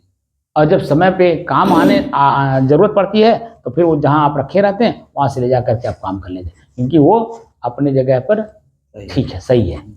लेकिन उसमें मूर्छा लग गया हो, और मूर्छा इतना लग गया हो कि वो खुद जन्म किसी काम लायक ना रह गया हो, तो अपने ऊपर कितना गुस्सा लगता है। ये सामान तो था लेकिन हमने इसकी सुरक्षा नहीं की। इसी तरह से हम जो दुखी हो रहे हैं, अपने ही सामान को सुरक्षित नहीं रखे, आँख को सुरक्षित नहीं किए, कान को सुरक्षित नहीं किए, नाक को सुरक्षित नहीं किए, मुंह को नहीं किए, जीभ को नहीं किए, गले को नहीं किए, यानी पेट को भी नहीं किए, तो क्या किए? वही जब जब रोग उत्पन्न हुआ, जब डॉक्टर जब आपको कह रहा है जरा संयम से रहिए, अब ये चीज़ खाइएगा, ये चीज़ मत खाइएगा। जैसे गोपाल को डॉक्टर साहब लोग बताते हैं कि तुम मीठा मत खाइएगा, कहता हमको मारे बटले बा, जिलेबी खूब खाएगा। ओकरा दादो से कहते रहे लोग, शुगर के मरीज थे ना, लेकिन आज जिलेबी खाते रहे दुकान पे। मैं क्या कह रहा हूँ, तो अब बता दीजिए, जब मान लीजिए खुरपा हमारा मूर्छा हो ही गया और कह रहा और मट्टी में गाड़ दीजिए चला और सड़ जाए, तो जहाँ उसको 10 साल चलना है, तो बता दीजिए 10 दिन चलेगा? बोलिए। तो शरीर हमारा क्या है? एक साधन है, और साधन को साधन की तरह आप जब चेतना में रह के रखेंगे तभी तो सुरक्षित रखेगा। मरना तो ही है, शरीर छोड़ना ही है, लेकिन शरीर छूटते समय तक आप अपने शरीर की सुरक्षा किए रहेंगे, यही आपको आनंद देगा। और यही शरीर फिर छोड़ते समय आपको कष्ट नहीं देगा, पीड़ा नहीं देगा, रोग नहीं होगा। तो शरीर छोड़ते समय आनंद से अपना शरीर छोड़ देंगे। तो अयोध्या के अलावा और कहाँ तक आप गए? बहुत गए हैं। कहाँ तक गए बताइए, एक आध नाम लीजिए, 2-4 जगह, 10 जगह का। 12 ज्योतिर्लिंग का दर्शन कर लिए। तो उसकी क्या विशेषता सुन करके वहां आप गए? अब एक ही शंकर जी के 12 ज्योतिर्लिंग है, उसका दर्शन करना जो है, मतलब शिव पुराण में लिखा हुआ कि इसका अगर दर्शन कर लिया जाए तो फिर मोक्ष मिल जाएगा दर्शन करने से। तो दर्शन आपने क्या बार किया? अब एक बार सब जगह दर्शन किया। तो मोक्ष हो गया आपका? विश्वनाथ के कई बार कर लिए हैं साहब, लेकिन और जगह एक बार किए हैं। उज्जैन भी का वो तो मतलब सब 2-3 बार हो चुका है, महाकाल भी 2-3 बार हो चुका है, क्या और जगह एक बार होता है। नहीं, तो जो आपने सुना मोक्ष हो जाएगा, तो क्या मोक्ष हो गया आपका? ये प्रश्न है ना। तो साहब मोक्ष मरने के बाद मोक्ष होगा, तो हम उसी के इंतजार में लोग रहते हैं कि मरने के बाद मोक्ष होगा। अच्छा, मरने के बाद होगा, मैंने तत्काल में नहीं होगा। अच्छा, जब तत्काल में वहाँ जब आप जब भी गए, आप जहाँ 2 बार गए हो, 3 बार गए हो, तो पहली बार जब गए तो आपके मन की स्थिति कैसी थी? दोबारा गए तब कैसी थी? और तिबारा गए तब कैसी थी? अब साहब वो दर्शन करने की चेष्टा थी कि दर्शन करें, मतलब दर्शन करके फिर जल अभिषेक कर देते हैं, जल अभिषेक करके मतलब वहाँ के जो स्थिति थी रास्ते चलते समय, किनारे धक्का मुक्की तो साहब रहबे करता था, धक्का मुक्की कष्ट से जाना ही पड़ता है, मतलब हर जगह अपने पॉपुलेशन है आदमी का, जाने परेशानी सबको सहज में मोक्ष चाहिए, तो सब लाइन लगाए हैं साहब, मतलब मोक्ष मिल जाए, मोक्ष दे देंगे जी। अब वो शिव पुराण पढ़े हैं कि नहीं? तो शिव पुराण में क्या कहते हैं कि खाली दर्शन कर लीजिए आपका मोक्ष हो जाएगा, कुछ नहीं करने की जरूरत नहीं है। नहीं करने। शिव पुराण में क्या लिखा है, जो कि साक्षात शिव का ही वो माना जाता है जी। शिव पुराण साक्षात शिव जी के मुख से निकला हुआ है, तो क्या उसमें यही एक ही बात कह दी है कि हमारे जाओ दर्शन करे और आपका मोक्ष हो जाएगा? नहीं, बहुत लिखा है मतलब। तो शिव पुराण पढ़ने के बाद क्या हमारा मोक्ष हो जाएगा, या वहां उनका दर्शन करने से हमारा मोक्ष हो गया? काम करना पड़ेगा कि नहीं? वो तो करना ही पड़ेगा। उसमें भी विवेक शब्द का प्रयोग है जी। विवेक ज्ञान बिना आपका ज्ञान अधूरा है जी साहब, उसमें भी लिखा है, एक लाइन लिखा हो, लेकिन विवेक शब्द का प्रयोग वहां भी हुआ होगा। अब विवेक का मतलब ही होता है कि 2 सामान एक में मिला हो, तो मैं और मेरा मिल गया है कि नहीं आपस में? जी। असल बात साहब था, लिखा है भी, लेकिन जैसे अब मालूम हो रहा है कि विवेक क्या है या और क्या चीज शब्द है। नहीं, मैं जो इसे पूछ रहा हूँ पहले उसको बताइए। उसके अलावा ज्योतिर्लिंगों के अलावा और कहाँ गए? अब साहब 65 में तो हम गए कावत, मतलब मुक्ति नारायण पहले बार, जो नेपाल में है। हाँ नेपाल में नहीं है साहब, अरे वो झूसा में पड़ता है, सिक्कान के आगे झूसा में पड़ेगा। सिक्कम के आगे झूसा में पड़ेगा वो, मतलब भारत में पड़ता है? नहीं, हाँ वही बर्तिया में से गए थे। हाँ। एक पुल्लू का आगे का बारात, मतलब शादी था, वहीं से हम लोग वहीं हम मंत्र भी लिए थे, वहीं से फिर चले गए। तो कहाँ पड़ता है? नेपाल में पड़ता है? भारत में? नेपाल बहुत आगे है साहब, सिक्किम है, सिक्किम से। सिक्किम कहाँ पड़ता है? सिक्किम तो भारत में पड़ता है। नहीं, भारत में कहाँ सिक्किम है, अरे तिब्बत से और आगे है, मतलब साहब वो मतलब दूसरा देश पड़ता है। दूसरा देश पड़ता है। हाँ, सिक्किम मतलब दूसरा देश है, अलग देश है सिक्किम, अलग देश है जी। तो वहाँ गए थे वो आप दर्शन करने? वहाँ का यह था साहब जो है कि बिंदा देवी जो है वो अपना विष्णु भगवान की तपस्या करती थी, तो जलंधर उसका पति थे बिंदा देवी का, तो उनको जो है मतलब बहुत अत्याचार करते थे, तो उनको मारने के लिए जो है विष्णु भगवान जो है जलंधर का रूप धारण करके वहाँ आए हैं, और तब शंकर जी उनका संहार किए हैं। तो वहीं बिंदा ने श्राप दे दिया कि जाओ तुम पत्थर हो जाओ। वहीं से वो गंडकी नदी के किनारे वहीं से निकली गंडकी आई है, तो वहाँ शालिग्राम का पूरा पहाड़ है, तो वहीं गिर करके उसे ढमलियाते आते हैं शालिग्राम जो है। और उसी का व्याख्या हुआ है? हाँ, वही व्याख्या। खाली सुने हैं? अब वहाँ गए सब, वहाँ चित्र बना हुआ है। नहीं मतलब उसकी व्याख्या यही सुने हैं ना? हाँ, व्याख्या कि जो बिंदा है उनके पति जालंधर हैं, हाँ। और जालंधर जानवर बिंदा के साथ बड़ा दुर्व्यवहार करते थे, ये ना?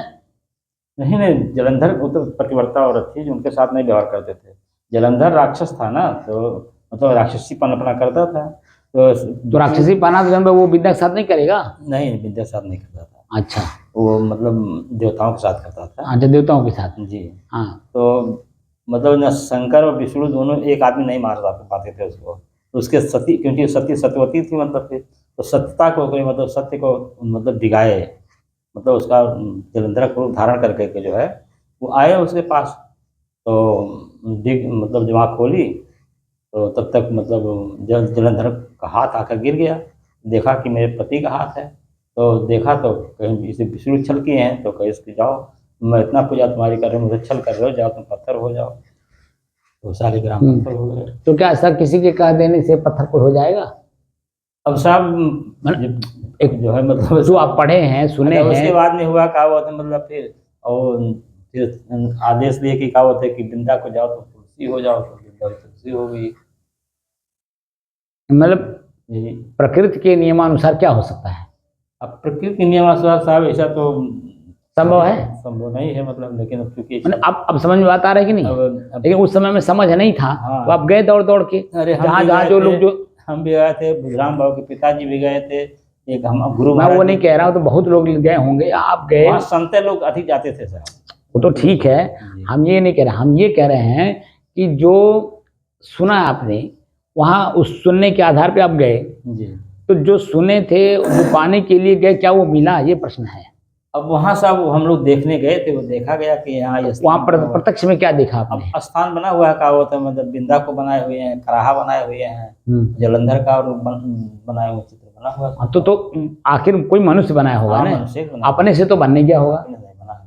तब तो वहाँ पे क्या दिखाई दे रहा है? बुद्धिजीवियों का बुद्धि दिखाई दिया कि नहीं? जी जी, अपने कमाई करने का काम तो करना नहीं उनको। ये तो सारे जितना कावत तीर्थ स्थान है, मैं क्या कह रहा हूँ, कहीं कुछ भी हो, प्रत्यक्ष प्रमाण की बात कर रहा हूँ। जी जी, तो प्रत्यक्ष प्रमाण हमारा जो वेद कहता है आत्मज्ञान करने की बात, तो क्या किसी के यहाँ चले जाने से हमारा आत्मज्ञान हो जाएगा? दूसरे की खेत की निराई आप कर दीजिए, आप अपना खेत की निराई ना करिए, तो क्या आपके खेत की फसल आपको मिल जाएगी? नहीं मिल जाएगी। बोलिए, तो करना ही पड़ेगा। तो हमारी आंखें वहाँ जब प्रत्यक्ष जाती हैं, देखते हैं, वहीं जानवर लाइन लगा करके लोग भिक्षा मांगते हैं। अगर उनमें सक्रिय होता तो पहले, सबसे पहले जो वहाँ भिखारी लोग हैं उनको वो लोग धनवान बना देते, भिखारियों को धनवान बना देते, प्रत्यक्ष दिखाते कि भाई जो हमारे पास शरण में आएगा ये प्रत्यक्ष प्रमाण है, देते भिखारी थे, हमने सबको भी धनवान बना दिया, संपन्न कर दिया। लेकिन वहाँ जाने के बाद क्या पता चलता है कि जब आप घर से निकलते हो वहाँ से लेकर के, और जब तक घर लौट करके नहीं आ जाते हो, तब तक आपके जेब का ही तो पैसा खर्चा होता है हर जगह। ऐसा सब जो जहाँ जाता है देशाट में कहीं नहीं जाता तो कुछ ना कुछ खर्चा ही करने ले जाता है। फिर वही बात कह रहे आप, अभी भी आप उल्टा बोल रहे हैं। मैं क्या कह रहा हूँ, जो लक्ष्य बताया जाता है, जैसे हम आपको कहें कि हमारे कबीर साहब आपका सब कल्याण कर देंगे, खाली कबीरपंथी हो जाओ जी, तो क्या कबीरपंथी खाली कंठी माला मंत्र ले लेने से आपका कल्याण हो गया? जो कि वो कह रहे हैं करो वही वाला अपनी छाड़ पर आयास, बोलिए। और हम कह रहे हैं कि कबीर साहब सर्वशक्तिमान है, परमात्मा है, ब्रह्म है, और वो आपका कल्याण कर देंगे, आपको कल्याण करने की जरूरत नहीं, खाली कबीरपंथी हो जाओ। तो क्या कबीरपंथी हो जाने से उनको आप समझ लिए? प्रश्न ये है। हम जैसे कबीरपंथी हो गए, अपने पूरा जीवन ही साधु जीवन को दे दिया, पूरा जीवन दे दिया, तो खाली जीवन दे देने से क्या हमारी मुक्ति हो गई? क्या हम अपने काम वासना पे विजय प्राप्त कर लिए? क्या अपने क्रोध पे, अपने लोभ पे, अपने भूख पे, अपने प्यास पे, अपने नेत्र पे हमने कंट्रोल कर लिया खाली कबीरपंथी हो जाने से? तो खुद हमें करना पड़ेगा, साधना करना पड़ेगा। मैं वो कह रहा हूँ ना, खुद की जो कमी है, खुद की कमी पहले देखना होगा, जानना होगा, समझना होगा हमारी कमी क्या है, और फिर उसी कमी को देखकर, जानकर, समझकर चेतना में सावधानी पूर्वक निकालना भी पड़ेगा, तबे होगा। तो हम जो श्वास को देख रहे हैं, प्रत्यक्ष दिखा रहे हैं ना, तो 1071 दिन से आप आ रहे हो। आज मैं पूछा हूँ इस बात को, क्योंकि पहले जब शुरुआती दौर में श्वास को देखने की बात कहे थे तो बहुत सारे प्रश्न मन में उठे थे कि नहीं, ये कौन सा एक अलग रास्ता लेकर के चल रहे हैं कि सबको फेल कर रहे हैं। एक प्रश्न मन में उठा होगा कि नहीं, ये कौन सा एक ऐसा नया ज्ञान दे रहे हैं, ना ये योगासन करा रहे हैं, ना प्राणायाम कर रहे हैं, ना हमें त्रटक करा रहे हैं, ना हमें किसी देवी देवता का कोई व्याख्या कर रहे हैं, यहाँ तक कि अपने कबीर साहब का भी व्याख्या नहीं कर रहे हैं अच्छी के रूप में। कहीं कुछ नहीं कर रहा हूँ, बस सिर्फ हम एक ही बात कर रहे हैं कि अपने श्वास को देखिए और अपने श्वास में ठंड, गर्म, शीतल, सुगंध, दुर्गंध समान। तो जो कमियां दिखाई देगी जिस पॉइंट पे, और उस कमी के बाद बेहतर स्थिति हुई, वो बदलने से हमें कैसे महसूस हो। तो जब हम एक एक पॉइंट चलेंगे तब हमें समझ में आएगा। आज 1071 दिन के बाद बीच बीच में आप कई बार किताबों भी पढ़ने लगे, हमारे चाहे बीजक ही पढ़ रहे हो, कुछ पहले आप लिखते भी थे राम राम, 21 लाख का जन्म आपने वो भी बना रखा था। छोड़ दीजिए। नहीं, मैं कह रहा हूँ अगर वही सब कुछ होता तो छोड़ते क्यों? तो इसको छोड़ देते, बल्कि आप जो काम करने बैठे हो। नहीं साहब, इसी में मन लगता है। मैं क्या कह रहा हूँ, जिसको जिसमें प्रियता है, देखिए इस काम को नहीं कर रहा है, वो उसी में लगा हुआ है। इस दिन हम लोग उनके यहाँ गए थे, मास्टर के यहाँ, वो आपके बगल में है ना, मास्टर है कि डॉक्टर है, और ठाकुर साहब, अरे इसके घर हम लोग गए थे। वहाँ जो गए थे? हाँ, पशु डॉक्टर हैं। पशु डॉक्टर हैं। तो अब आप बता दीजिए, हम लोग तो सीधे सीधे साधना की बात करते हैं, एक सीधा सा सिंपल सा कि श्वास को देखिए। वो एक आध दिन आए भी, उसके बाद आए क्यों नहीं आए? क्योंकि जो पहले वाले जिस चीज में रमे थे उसी में फिर रम गए। हमारी साधना उनको प्रिय नहीं लगी, क्योंकि यहाँ अपने को पढ़ना, अपनी कमी को देखना, और कमी जो है वो अपना देखना नहीं चाहते। तो जब कमी आप नहीं देखना चाहते हैं, तो कमी अंदर जब रहेगा ही, तो बता दीजिए हमारी स्थिति बेहतर होगी, निर्भयता आएगी। जो गीता का 16वां अध्याय का प्रथम श्लोक में पहला ही शब्द कह रहा अभयम, निर्भय कैसे होंगे? सत्व संशुद्धि। जब हम अपने ही चीजों, अपने मन के अंदर में जो पहले से बुराई रखे हैं उसको जब निकालेंगे ना, तो निर्भय कैसे होंगे? तो भय हमेशा लगा रहेगा कि नहीं? रात सोने में भी जब नींद में जो स्वप्न आता है उसमें भी भय उत्पन्न होता है। क्यों होता है? क्योंकि हमने कमी की है हमारे अंदर में, हमको मालूम है हमने कहाँ गलती की है, और गलती को निकालेंगे ना तो निर्भयता कैसे आएगी? तो इसीलिए अपनी एक एक चीज जो हम अंदर रखे हैं उन्हीं को देखने के लिए, जानने के लिए, समझने के लिए, प्लस चेतना में रह करके सावधानी पूर्वक निकालने के लिए हम अपने श्वास को देख रहे हैं। क्योंकि बारीकी से बारीकी चीजें जो हमारे अंदर में भरी पड़ी हैं वो अपने श्वास के माध्यम से ही समझ में आती हैं। इसीलिए हम चेतना में रह करके सांस को देखने की बात कर रहे हैं। तो प्रत्यक्ष प्रमाण हम दे रहे हैं, नहीं दे रहे हैं, सब चीजें छूट रही हैं, क्योंकि अब अपने आप का ज्ञान हो रहा है कि मैं कैसा हूँ। भले आपको नींद आ जाती है, लेकिन कोई चिंता तो नहीं रहती यहाँ, हमको ठग लेंगे, हमारा कोई चीज ले लेंगे, कोई किसी प्रकार का मानसिक तनाव बताइए। निर्भय होगा। लेकिन अभी आप नाच देखने जाइए तो वहां नींद आती है? नाच देखने जाइए, वहां भी हमको सब नींद आ जाती थी। नाच देखने जाते तो आपका एक प्रकार से वो बीमारी है, वो वास्तव में वो बीमारी है। नाच नहीं बहुत हो जाएगा। नहीं, आप इसका मतलब है कि पिक्चर जाते थे साहब, तब भी थोड़ा देर देखते थे, नींद हमको आ जाती। हम क्या करें, वो आपकी बीमारी है। तब वो चौकन्नापना नहीं है, वो मनुष्यता नहीं है, वो पछता है। कैसे ठीक होगा साहब? वो तो आप जानेंगे ना। हम तो जब आपको कई बार जब जिसको डांट का भी फर्क ना पड़ता हो, चेतना ना आती हो, फिर उसको और क्या हम कह के बता सकते हैं? कोई उसमें दवाई थोड़ी काम करती है, भीतर से चेतना काम करती है। भीतर से चेतना जब तक नहीं आएगी वो तो बीमारी है, और वो बीमारी मानसिक बीमारी है। अचेतना, अवचेतन अवस्था में रहना, हमेशा अवचेतन अवस्था में रहना। लेकिन जहां आपका अपना निजी स्वार्थ होगा वहां नींद नहीं आती होगी। हाँ, नहीं आती ना, जहां अपना निजी स्वार्थ रहता है। हाँ, वही गलती आपकी है। वो अपने काम में आपका मन बहुत तेज चलता है, कौन सा दिमाग लगाएं कि ये चीज हमारे अधीन हो जाए, वो उसमें ज्यादा दिमाग लगेगा। जहां लेकिन आपको कुछ नहीं है तो हाँ, बस अवचेतन अवस्था उसको बोलते हैं। हाँ, वो कोई अच्छा, इस जो साधना की दृष्टि हम लोग काम कर रहे हैं उसमें उसको अच्छा नहीं माना जाता। हाँ, उसको बुरा माना जाता है। और उस बुराई को जब तक निकालेंगे नहीं तब तक हम लाख कोशिश करें कि आपको अपने आप का एहसास करा दें। शब्द बोल करके हम नहीं करा सकते, लेकिन शब्द के अनुसार एहसास करने से आप खुद एहसास कर लेंगे कि हम क्या किस शब्द का एहसास कर रहे हैं। इसीलिए मैं एक एक शब्द पे आप लोगों को एक एक श्वास पे जो हम ले चलना चाहते हैं। एक एक सेकंड का जो श्वास हमारा कम बेस होता है उस पर हम इसीलिए दिखाते हैं कि देखिए, प्रत्यक्ष में देखिए तो हमारी मनोदशा बदलती है। प्रत्यक्ष जो क्रियाएं बदलती है तो हमारी मनोदशा भी बदलती है। तो मनोदशा कैसी बदल रही है, जो कि मैं मनोदशा भी नहीं हूँ, क्योंकि प्रत्यक्ष क्रिया भी नहीं हूँ, मैं तो स्थिर हूँ जी, मैं तो सबको जानने वाला हूँ। और जब ये बता दिया मैं स्थिर हूँ, शुद्ध हूँ, शांत हूँ, तो अब उसके बाद भी अगर आपको नींद आए और अपनी चीज को ना देख पाए तो आपका दोष है ना, वो व्यक्तिगत दोष हो गया। सार्वभौमिक जो हमारे ऋषि महर्षि संत महात्मा दे गए हैं बात को, वो सार्वभौमिक है। कोई भी कहीं भी उसको जन्म देख करके की कसौटी पे उतार सकता है, वो चीजें उन्हें दे गए हैं। लेकिन जब हम उस पर काम चेतना में रह के करेंगे तब होगा।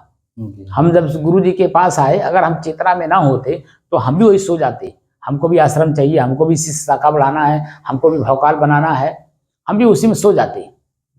लेकिन वो बुढ़िया माई हमको चेतना दे गई। इसीलिए मैं कहीं सोया नहीं। सोने का मतलब आसक्त, किसी चीज में आसक्त नहीं हुआ। मैं अभी सुबह खाया हूं, मैं उसके स्वाद में भी आसक्त नहीं हूं, ताकि जो प्रत्यक्ष हमको जब प्रमाण मिलेगा, भोजन हमारे सामने जब आएगा, भूख लगेगा तो हम उसको चबा चबा करके स्वादिष्ट भोजन करके खाएंगे, भले वो अपने आप में कैसा हो। हम उसको दिमाग में नहीं रखते। हम आपको कई बार बता दिए हैं कि मैं यहीं पे जब बोलता हूँ, बस यहीं प्रत्यक्ष खाली बोलता हूँ, जैसे गेट के बाहर गए हम इसको यहीं उतार के जाते हैं। हम नई नई चीजों को अपने अंदर में अनुभव करते हैं, तब हम अपनी स्थिरता का अनुभव करके आप लोगों को पूरे विश्व को चेतना देने की कोशिश कर रहा हूँ। एक एक कदम, एक एक श्वास मैं अपने को नई चेतना में देखता हूँ, क्योंकि मैं हूं ही वैसा। वो तो मैं मानंदी से अपने आप को दबा दिया ना। मानंदी कहीं कुछ है ही नहीं है। तो जब मानंदी नहीं तो हमारी स्थिति बेहतर से बेहतर होगी, अति बेहतर होगी, बदतर नहीं होगी, अति बेहतर होगी। क्योंकि मैं एक श्वास को छोड़ा तो उसमें आसक्त नहीं हुआ, दूसरे श्वास को लिया, आनंद पूर्वक लिया, और श्वास को श्वास की तरह लिया। तब मैं अपने अनुभव कर पाता हूँ कि वो मेरे से अलग है, मैं उससे अलग हूँ। वो तो क्रिया हो रही है, आनी और जानी है, मैं अपनी जगह पे स्थिर हूँ। तो अपनी स्थिरता का बोध होता है तो मेरी अपनी स्थिति और मजबूत होती है, अपनी स्थिरता की स्थिति मजबूत होती है। और वही मैं आप लोगों को कराना चाहता हूँ कि आप स्थिर हो तो अपनी स्थिरता में रहो। क्यों आप क्षण क्षण बदल जा रहे हो? वो तो गिरगिटान की तरह थोड़ी ना, हम लोग गिरगिटान नहीं ना है, हम लोग मनुष्य हैं। मनुष्य जो है अपनी बात पे हमेशा अड़ा रहता है। बात समझे? तो इसलिए जो कुछ भी आपने आज तक ले देखा, जाना, समझा, वो प्रत्यक्ष प्रमाण नहीं था। क्योंकि मरने के बाद होगा, मरने के बाद तो इस शरीर में हमारे आइबे नहीं करेंगे तो कौन बताएगा किसको? क्योंकि हम नहीं, हमारे पूर्व लाखों करोड़ों लोग इसी भाव में गए, लाखों करोड़ों लोग उसी। और अभी जो आप बताते भीड़ बहुत लगी है, जहाँ जाइए वहाँ भीड़ है, वो लोग भी तो वही में है कि हमारा मोक्ष कर दें, इनको दर्शन का दर्शन कर ले, हमारा मोक्ष हो जाएगा। लेकिन कितने लोगों का मोक्ष हो रहा है बिना काम किए? जब अपना रोटी नहीं हम जब बिना अपने कमाए खा सकते हैं तो बता दीजिए मेरा और काम कोई कैसे कर देगा? अपने हाथ ही अपने कपड़ा धोना है, अपने हाथ से ही अपना सारा क्रिया करना है, तो बता दीजिए मेरा काम कोई नहीं कर सकता। तो क्यों ना हम अपने आप पे विश्वास करें, क्यों ना अपने जो स्थिति वर्तमान की, हमारी क्रिया वर्तमान की हो, उसको देखें, जानें, समझें, उसको बदल करके और बेहतर स्थिति में लाएं। हम बोल रहे हैं तो बोली में भी हमारे सुधार होना चाहिए। कभी सब साफ कहते हैं बोलना का सो बोलिए रे भाई, बोलत ही सब तत्व नसाई, बोलत बोलत बाढ़ बिकारा, बोलिए सो जो पड़े बिचारा, मिले संत बचन दुई कहिए, मिले संत मौन हो रहिए। अब क्या क्या करें, पंडित सो बोलिए हितकारी, मूर्ख सो रहिए झकमारी, काहे कबीर अर्ध घट डोले, अब पूरा होए विचार ले बोले। ये जबान का भी तो हम जब चेतना में रह करके अपनी बात को बोलेंगे तो हमारी जबान भी जन्म शुद्ध शब्द का प्रयोग करेगा। अब शब्दों का प्रयोग नहीं करेगा तो हम जो बोल रहे हैं, बहुत से लोगों को देखता हूँ तकिया कलाम लगा करके बोलते हैं, तो वो इसका मतलब है अवचेत है। ज्ञानियों की बात कर रहा हूँ, ज्ञानी जो अज्ञानी की बात थोड़ी है। ज्ञानी लोग भी तकिया कलाम लगा करके बोलते रहते हैं, इसका मतलब है कि वो नहीं जान रहे उस चीज को, तकिया कलाम लगा के बोले जाने। तो इसलिए जबान भी अपने, हर चीज अपने को सुधारने की जरूरत है जो हमारा बिगड़ा हुआ है। पहले तो हम बिगड़े हुई स्थिति को देखें तो सही। कान हमारा बिगड़ा है, प्रिय सुन सुन करके क्रोधित वाला बात सुन करके सहन कर ही नहीं पाता है, तुरंत फायर हो जाता है, क्रोध उत्पन्न कर लेता है। आजकल के बच्चे जितने हैं आप देख रहे होंगे कि किसी को बात मानने को तैयार नहीं है, माता पिता की बात नहीं मानने को तैयार है, जो कि उनको मालूम है कि ये न रहे तो हमको हमारा खर्च कौन देगा, भाई देगा, बोलिए नहीं देगा। वो भी तो पिताजी के ऊपर आश्रित है, वो कहाँ से देगा जब उसके पास ये नहीं है। और रहेगा भी तो अपना परिवार देखेगा कि हमको देखेगा। तो इसीलिए हर काम को हमें स्वयं करना होगा।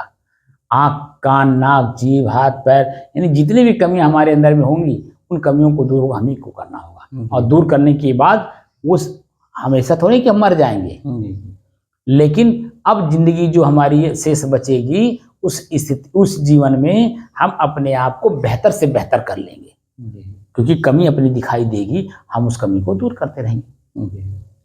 बात समझे नहीं? तो इसीलिए श्वास को प्रतिपल देखने की जरूरत है। प्रतिपल मतलब हर सेकेंड अपने श्वास को देखने की जरूरत है, क्योंकि वही हमारा श्वास ही हमको बताता है कि तुम कमी कहाँ कर रहे हो, और वही कमी से हम दूर करते हैं, हमारी मन की स्थिति बेहतर होती है, मन हमारा हल्का होता है, और मन के हल्का में ही सारा संसार हल्का है।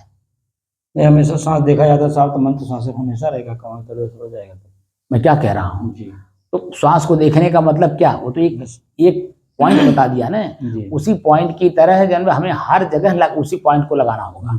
जैसे गणित पढ़ते समय एक सूत्र खाली बता दिया जाता है और वही सूत्र कई जगह लगता है, लगता नहीं लगता है? तो हमने सूत्र खाली बताया ना कि श्वास में क्या क्या दिखाई दे रहा है। वैसे श्वास माने हवा, तो आंख में भी तो कुछ दिखेगा, कान में भी तो कुछ दिखेगा, नाक में भी कुछ दिखेगा, समय बुराई दिखेगा, हर चीज में बुराई अच्छाई दिखाई देगी। तो वही चीजें जो हमें श्वास में देखा वही चीजें उसमें भी देखी, सब में देखिए। और उसका परिणाम जन्म है, जैसे हम श्वास को देखते देखते एकदम बिल्कुल शांत हो जाते हैं, नींद में आ जाते हैं, वहाँ कुछ नहीं रहता, ना श्वास देखना भी नहीं रह जाता है, ना ठंडी गर्मी का अनुभव होता है। भयंकर से भयंकर गर्मी आप जब पार कर गए, आपको कहीं पता चला? क्योंकि जैसे श्वास को देखना शुरू करते थे आप फिर नींद में चले जाते थे, और जैसे नींद में गए वैसे जब आपकी गर्मी कहाँ आपको महसूस होती थी?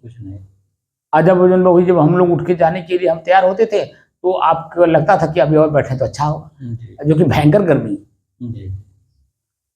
तो वही मैं कह रहा हूं, मन की स्थिति जब शांत हो जाती है, शांत होने के बाद जो स्थिति का अनुभव होता है उसको हम अनुभव नहीं कर पा रहे हैं, ये प्रश्न है। क्योंकि बेहतर होती है, लेकिन उस बेहतर के पहले हमारी स्थिति बदतर थी, तो कैसे बदतर थी, किस बात से बदतर थी, किस क्रिया से बदतर थी, किस वजह से मैं दुखी हूं, किस वजह से पीड़ित हूं, वह वजह समझ में आना चाहिए। और वजह जब जैसे निकलता अपने जीवन से, वह वजह निकलने के बाद भी तो स्थिति हमारी रहती है, तभी भी तो हम रहते हैं।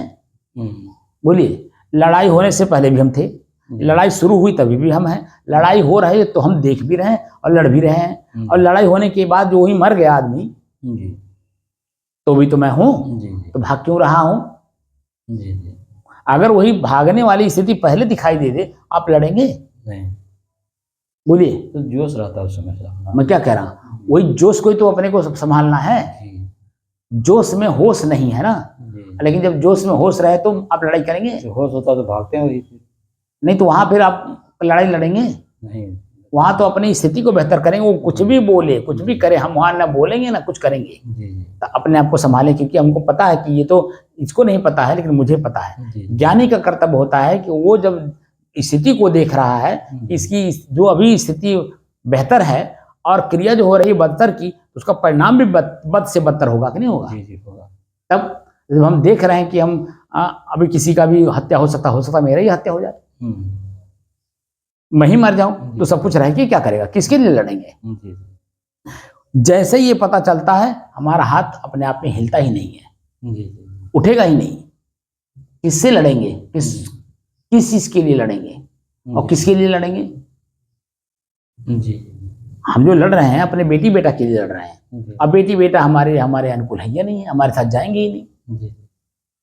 तो बताइए, जब ये ज्ञान हो जाएगा तो क्यों लड़ेंगे? तो हमारी स्थिति जैसी है वैसे एकदम बरकरार रहेगी, बद से बदतर नहीं होगी, बल्कि बेहतर होगी। मन बाग में आगे चल करके बड़ा खुश होता है कि चलो हमने अपनी गलती को सुधार लिया, और सुधारने से हमारी स्थिति यह है कि हमको कोई किसी प्रकार का सामाजिक पीड़ा नहीं मिल रहा है।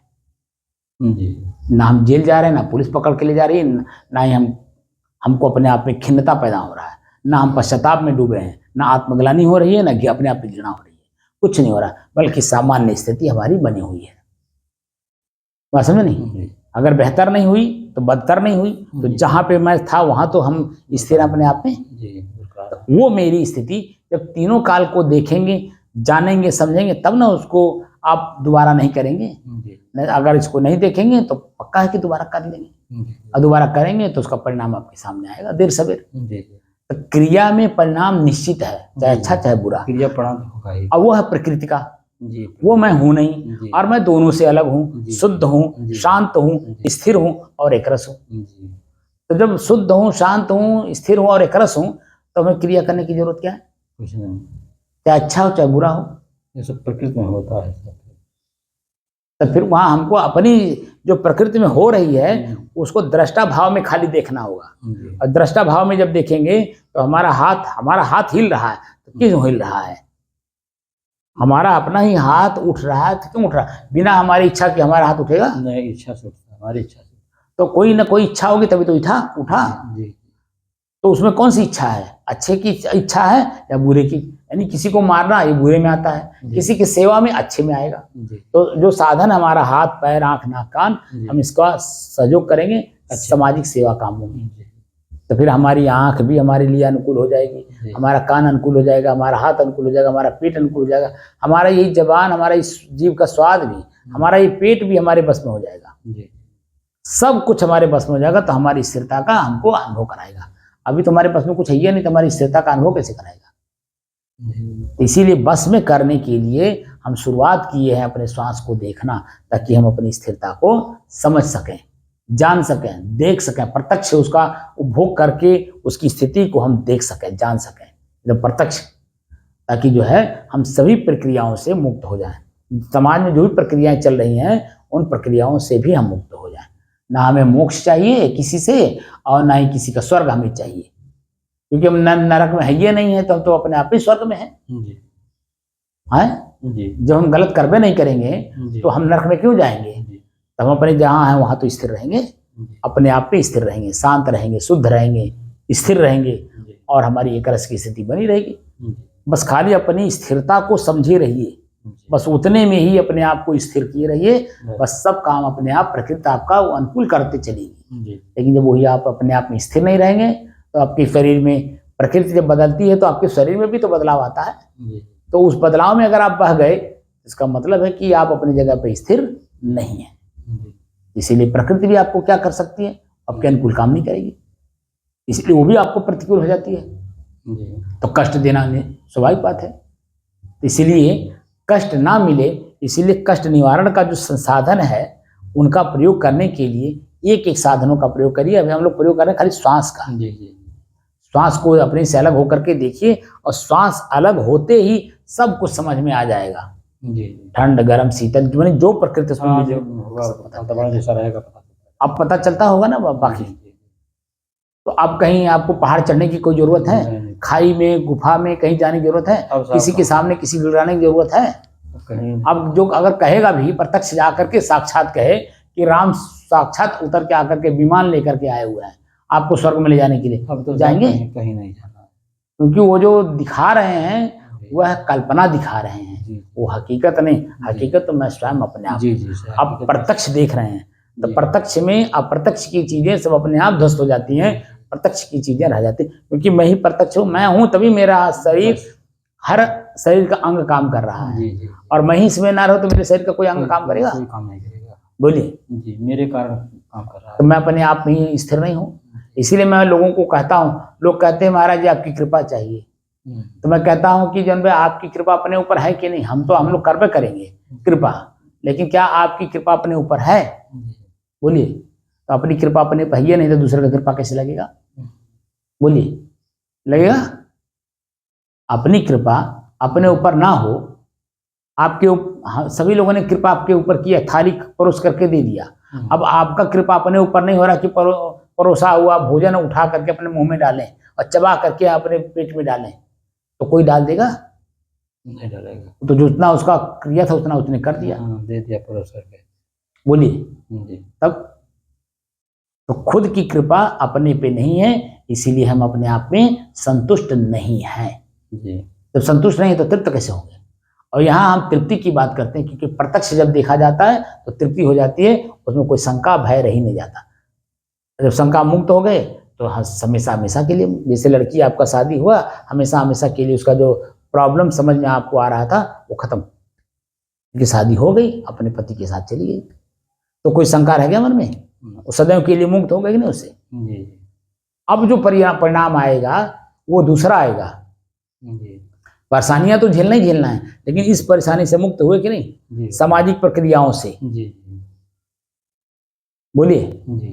जो लड़की आपके घर में है उसका सामाजिक बुराई क्या है, उससे आप मुक्त हुए कि नहीं हुए? जी। वो आप सभी लोग जितने बेटी वाले हैं सब समझ रहे होंगे मैं क्या कहना चाह रहा हूँ। जी। और लड़की जब वही शादी होकर के अपने घर चली गई, वही माता पिता अपने आप में रिलैक्स हो जाते हैं कि हमारी लड़की अपने अपने घर पे खुशहाल है। जी। भले अपने नमक रोटी खाते हैं, भले सूखी रोटी खाते हैं, लेकिन लड़की अपने घर पर है, वो खुशहाल है। जी। क्योंकि सामाजिक बुराई नहीं, कोई उंगली उठाने वाला नहीं। जी। इसीलिए मैं कह रहा हूँ कि प्रत्यक्ष देखिए, प्रत्यक्ष जो हम अपने अंदर में देखेंगे वो हमारे लिए महत्वपूर्ण होगा। जो हम सुन रहे हैं, खाली पढ़ रहे हैं, और जो हमको अपनी कल्पना में दौड़ा रहा है, वो प्रत्यक्ष कैसे माना जाएगा? जी। वो तो अप्रत्यक्ष हो गया। इसीलिए सभी महापुरुष कहते हैं कि प्रत्यक्ष देखो। प्रत्यक्ष जो होता है वो सत्य होता है। अब श्वास के माध्यम से ठंड गर्म शीतल मालूम हो रहा है, और ठंड गर्म शीतल हमसे अलग है वो भी मालूम हो रहा है। मैं अपने आप में स्थिर हूँ, ये हमारे परिवर्तन हो रहा है। 1 घंटे में कितनी बार श्वास लिए और उतनी बार ऊपर बदला कि नहीं बदला? 1 घंटे के बाद छोड़िए, आधे घंटे में कितनी बार आप सांस लिए, उतनी बार बदला कि नहीं बदला? 1 घंटे के बाद छोड़िए, 15 मिनट ले लिए, 15 मिनट में कितनी बार आप सांस लिए, उतनी बार बदला कि नहीं बदला? 15 मिनट छोड़िए, 1 मिनट ले लीजिए, 1 मिनट में कितनी बार? आप ही बताते हैं, 4 बार। 1 मिनट में कितनी बार सांस लेते हैं? 15 बार। तो 15 बार बदला कि नहीं बदला? वो अंक जो बता रहे हैं आप, वो अंक ही अपने आप में बता रहा है कि बदल गया। स्थिर नहीं, एक ही नहीं रह गया, बदला कि नहीं बदला? तो जितनी बार हमारे श्वास की स्थिति बदलेगी उतनी बार हमें अलग अलग अनुभव कराएगा कि नहीं कराएगा? प्रकृति के नियमानुसार जैसे प्रकृति बदलेगी, श्वास की हमारी गति बदलती जाएगी, हम खुद अनुभव करेंगे। तो अनुभव करता कौन है और साधन क्या है? शरीर, शरीर के अंग वो बदलता, हमको बताते हैं हमारी परिवर्तन को, सब बताएंगे। तो श्वास हमारा बदल रहा है, तो श्वास में ठंड गर्म शीतल हमें महसूस करा रहा है। इसीलिए मैं कह रहा हूँ परिवर्तन को परिवर्तन की तरह देखिए, वो अलग है, उसमें बहाने की जरूरत नहीं, बल्कि अपने जगह पे स्थिर रहने की जरूरत है। और अपनी जगह पे जब स्थिर रहेंगे तो निश्चित है कि शांत रहेंगे, कोई उद्विग्नता, परेशानी, दुख, पीड़ा कुछ नहीं रहेगा, सब एकदम शांत रहेगा। बात समझ आई? तो इसलिए अब जो है थोड़ा जैसे सुबह जो है आपके अंदर में कुछ चेतना थी, सुबह मैं देखा हूं, मैं खुश हुआ कि कम से कम आज जो है चेतना में रह करके प्रत्यक्ष प्रमाण देख रहे हैं। और प्रत्यक्ष प्रमाण जब हम चेतना में रह करके देखते हैं तो उसकी हमारी स्थिति बद से बदतर नहीं होती है, बेहतर से बेहतर होती है, अति बेहतर होती है धीरे धीरे। तो वो चीजें आपको जब प्रत्यक्ष देखेंगे तब होगा, समझ रहे? इसीलिए देखने का कोशिश करिए कि हम लोग जो है अपनी स्थिति में मजबूत हैं। ठीक, अच्छा साहिब।